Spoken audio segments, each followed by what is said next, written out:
अस्सलामुअलैकुम। बेबी बाजी रिव्यू के साथ मैं आपके साथ हाजिर। कल की एपिसोड जो है वो आपको पता है, बेबी बाजी टर्न हो गया है पॉजिटिव साइड पे। अब जो है वो आया सायरा और पुप्पो उनका जवाल शुरू हो गया है और अज़रा का अरूद शुरू हो गया है।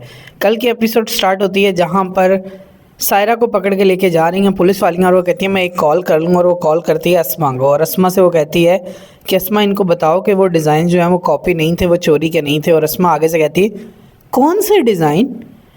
उसको फिर समझ आ जाती है कि ये मेरे साथ हाथ हुआ है। खैर वो पुलिस थाने में चली जाती है और अज़रा कहती है कि अब हम इनसे वो तमाम चीज़ें लेंगे जो कि हमारी हैं। फिर सीन में दिखाते हैं कि वो खड़ी आशी आती है और आशी से वो कहती है कि अज़रा ने हमें बर्बाद कर दिया, अज़रा ने हमें ये कर दिया। वो कहती है कि आपको किसी के बारे में कुछ बोलने से पहले अपने गिरेबान में झांक लेना चाहिए। और उसके बाद वो उसको छोड़ के बिलाल को फ़ोन करने चली जाती है। फिर सीन में दिखाते हैं कि बिलाल ने जो है वो सायरा की ज़मानत करवा ली और वो कहता है गाड़ी में बैठ के कि अभी सिर्फ ज़मानत हुई है, केस तो अभी चलेगा।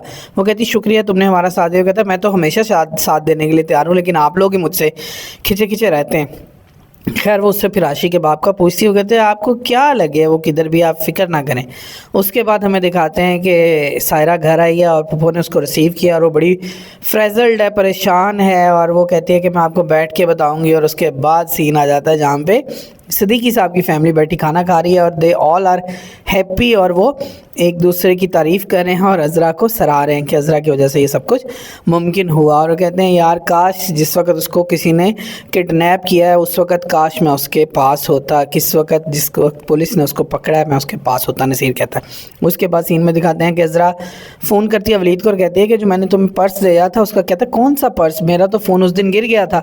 खैर वो फिर उसे पर्स की तस्वीर भेजती है और फिर दिखाते हैं कि वलीद मुख्तलिफ जगहों पे जाके पर्स वालों का पूछा। और फिर सीन में है कौन, अज़रा और अस्मा दोनों बैठी हैं और कहती कब जाना है। वो कहती है अभी थोड़ी देर में मैंने भेजा है नसीर को कि वो जाके कुछ डॉक्यूमेंट तैयार करके लाए और उसके बाद फिर हम चलते हैं। और देन वो कहती है कि हम उनसे सब कुछ ले सकते हैं सिवाय जमाल के, और उसको जमाल याद आने लग जाता है। और फिर दिखाते हैं कि सायरा और पुप्पो बैठे हुए हैं और वो सोच रही हैं कि क्या बनेगा अब इसका क्या। और कहती हैं बिलाल कहाँ रह गया। उसी वक्त बिलाल आ जाता है और आगे उनको बताता है कि जनाब आपको पता है कि फ़रीद ब्रांड की तरफ से कौन आ रहा है। वहाँ आ रही हैं अज़रा और अस्मा। और फिर उसको याद आता है सायरा को कि मैं कैसे भूल गई और कैसे इनकी चालों में आ गई। और उसके बाद वो दोनों परेशान हो जाती हैं और अब वो कहता है बिलाल के अब पता नहीं वो क्या डिमांड करते हैं। खैर देखो उसके बाद सीन में हमें दिखाते हैं कि अस्मा और सायरा जो है वो अस्मा और अज़रा जा रही हैं, लेकिन उनको एक कॉल आ जाती है और कॉल आती है किसकी, वलीद की। और वलीद उन्हें बताता है कि खावंद का पता चल गया है सायरा की और वो कहाँ पे है, वो जेल में। और उसके बाद सीन में हमें दिखाते हैं कि अज़रा उसे जेल में मिलने चली गई है। और जब अज़रा उसे जेल में मिलने गई है तो वहाँ पे अज़रा को सारी स्टोरी पता चल जाती है कि कैसे सायरा की वजह से किसी ने ख़ुदकुशी की थी, और ख़ुदकुशी का जो है ना वो बिलाल ने सारा मलबा जो है वो इसके हस्बैंड पे डाल दिया। और इसका हस्बैंड आजकल वो जेल काट रहा है जिसमें बिलाल ने ही उसको दाखिल करवाया। तो अब जो है वो ज़रा सारी कहानी बनाएगी और इनको जेल से डराएगी और इनसे अपनी तमाम चीज़ें वापस ले लेगी। अपना ख्याल रखिएगा। अल्लाह हाफ़िज़।